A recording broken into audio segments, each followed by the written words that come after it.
di Arianna.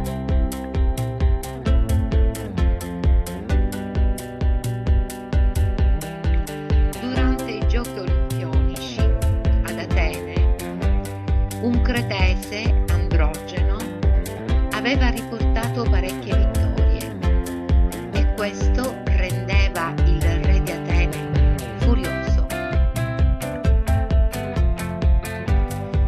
Così il re di Atene offrì ad Androgeno una coppa piena di veleno e Androgeno morì.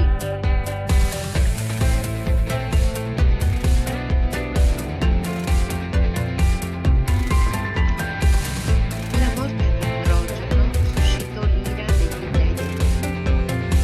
Pertanto bisognava scendere a patti con Minosse, re dell'isola di Creta. Furono inviati degli ambasciatori da Minosse e si raggiunse una pace. Ogni anno Atene doveva inviare nell'isola di Creta 7 fanciulli e 7 fanciulle per soddisfare il Minotauro. Il Minotauro era un mostro che viveva nell'isola di Creta.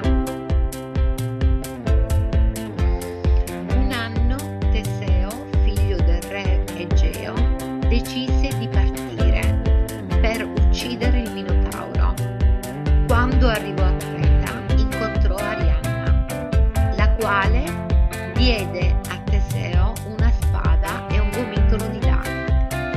Il gomitolo di lana permetteva a Teseo di poter uscire dal labirinto perché al suo ingresso legava il filo alla porta d'ingresso.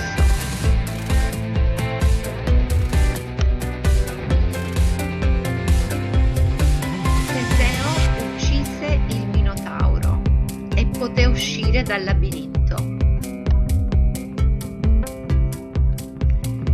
Ed insieme ad Arianna tornò ad Atene vittorioso.